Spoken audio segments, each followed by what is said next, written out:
Sürekli ağzımda tutuyordum. Başıma böyle bir şey gelmez diye düşünüyordum. Ama geldi. Ağzında tuttuğu toplu iğne onu hastanelik etti. Bize geldiğinde çektiğimiz filmde toplu iğne mide içerisinde şu şekilde görünüyor. 18 yaşındaki İlayda Adıgözel Konya'da yaşıyor.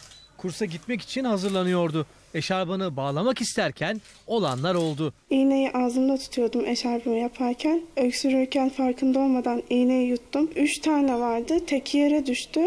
Tekini dilimde tuttum ama diğerini alamadım. Ailesi genç kızı hemen hastaneye kaldırdı. Ameliyata alındı. Midesindeki iğne operasyonla çıkarıldı. Midedeki gıda atıklarının içerisindeki toplu iğneyi ağızdan çıkarttı.